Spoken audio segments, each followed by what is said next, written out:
Hi hello ನಮಸ್ತೆ ಶುಭೋದಯ ಸ್ನೇಹಿತರೆ, ಹೇಗಿದ್ದೀರಾ? ನೀವೆಲ್ಲರೂ ಚೆನ್ನಾಗಿದ್ದೀರಾ ಅಂದ್ಕೊಂಡು ಇವತ್ತಿನ ಕಾರ್ಯಕ್ರಮವನ್ನು ಪ್ರಾರಂಭ ಮಾಡ್ತಾಯಿದ್ದೀನಿ. ನಾನೊಂದು ಬಾಣಲೆ ಇಟ್ಕೊಂಡಿದ್ದೀನಿ. ಬಾಣಲೆಗೆ ನಾನೊಂದು 3 ಸ್ಪೂನು ಪರಿಶುದ್ಧವಾದ ಕಡಲೆಕಾಯಿ ಎಣ್ಣೆಯನ್ನು ಹಾಕ್ಕೊಂಡಿದ್ದೀನಿ. ಎಣ್ಣೆ ಬಿಸಿಯಾಗಲಿ. ನೋಡಿ ಸ್ನೇಹಿತರೆ, ಮನೆಯೆಲ್ಲ ಗಮ್ ಅಂತ ಇದೆ. ಈಗ ಎಣ್ಣೆ ಬಿಸಿಯಾಗಿದೆ. ನಾನು ಸಾಸಿವೆ ಮತ್ತು ಜೀರಿಗೆಯನ್ನು ಈಗ ಒಗ್ಗರಣೆಗೆ ಹಾಕ್ಕೊತಾ ಇದ್ದೀನಿ. ಅದು ಚಿಟಪಟ ಅಂತ ಸಿಡಿಲಿ. ಈಗ ನೋಡಿ, ಸಾಸಿವೆ ಜೀರಿಗೆ ಚಿಟಪಟ ಅಂತ ಸಿಡಿದಿದೆ. ಈಗ ನಾನು ಸ್ವಲ್ಪ ಕಡಲೆಕಾಯಿ ಬೀಜ ಹಾಕ್ಕೊತಾ ಇದ್ದೀನಿ.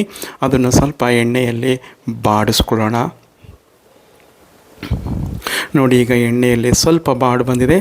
ಇದಕ್ಕೆ ನಾನು ಕಡಲೆಬೇಳೆ ಉದ್ದಿನ ಬೇಳೆಯನ್ನು ಹಾಕ್ಕೋತಾ ಇದ್ದೀನಿ.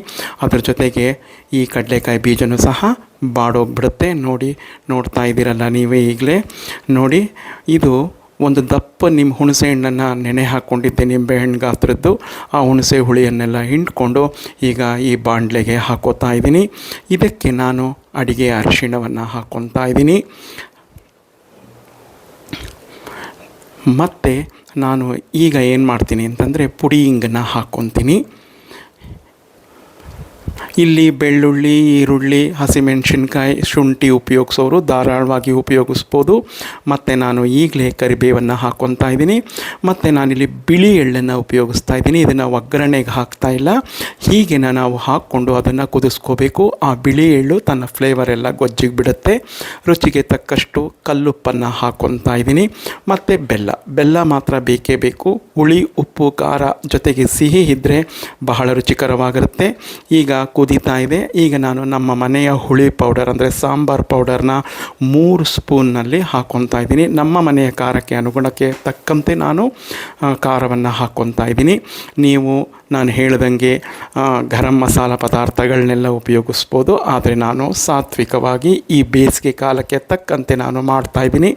ನೋಡಿ, ಈಗ ಹುಳಿ ಪೌಡರ್ ಹಾಕ್ಕೊಂಡಿದ್ದೀನಿ. ಇದನ್ನು ಚೆನ್ನಾಗಿ ಎಲ್ಲ ಮಿಕ್ಸ್ ಮಾಡ್ಕೊಳ್ಳೋಣ.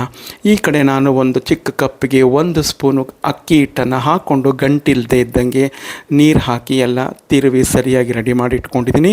ಇದನ್ನು ಸಹ ಈ ಬಾಣಲೆಗೆ ಹಾಕಿ ಗೊಜ್ಜಿನ ಜೊತೆ ಮಿಕ್ಸ್ ಮಾಡಿ ನಾವು ಇದನ್ನು ಸಂಪೂರ್ಣ 1-2 ಕುದಿ ಕುದಿಸ್ಕೊಳ್ಳೋಣ. ಗಟ್ಟಿಯಾಗಿ ಚೆನ್ನಾಗಿ ಬರುತ್ತೆ. ನೋಡಿ, ಈಗ ಸಂಪೂರ್ಣ ಕುದ್ದು ಗಟ್ಟಿಯಾಗಿ ಎಣ್ಣೆ ಬಿಡ್ತಾ ಇದೆ.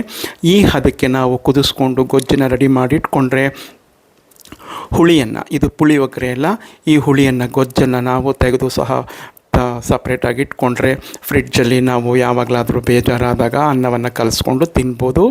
ಈಗಲೇ ನಾನು ಇಲ್ಲಿ ಕೊತ್ತಂಬರಿ ಸೊಪ್ಪನ್ನು ಹಾಕ್ಕೊತಾ ಇದ್ದೀನಿ. ಕೊತ್ತಂಬರಿ ಸೊಪ್ಪನ್ನ ಹಾಕ್ಕೊಂಡು ನಾವು ಇದನ್ನು ಮಿಕ್ಸ್ ಮಾಡ್ಕೊಂಬಿಟ್ರೆ ಕೇವಲ 20 ನಿಮಿಷದಲ್ಲಿ ಸುಲಭವಾಗಿ ನಾವು ಈ ಗೊಜ್ಜನ್ನು ತಯಾರು ಮಾಡಿಕೊಂಡು ಈ ಬೇಸಿಗೆ ಕಾಲಕ್ಕೆ ನಾವು ತಿಂಡಿಯನ್ನು ಮುಗಿಸ್ಕೊಂಡ್ಬಿಡ್ಬೋದು. ನಾನು 2 ಪಾವು ಅಕ್ಕಿ ಸೋನಾ ಮಸೂರಿ ರೈಸ್ ಮಾಡ್ಕೊಂಡಿದ್ದೆ. ನೋಡಿ, ಇಲ್ಲಿ ನಾನು ಸಕ್ಕರೆಯನ್ನು ಸಹ ಹಾಕ್ಕೊಂಡಿದ್ದೀನಿ. ಸಕ್ಕರೆ ಹಾಕ್ಕೊಂಡ್ರೆ ಅನ್ನ ಬಿಡುಬಿಡುವಾಗಿರುತ್ತೆ ಅಂತ. ನೋಡಿ, ಸ್ವಲ್ಪ ಗೊಜ್ಜು ಮಿಕ್ಕಿದೆ.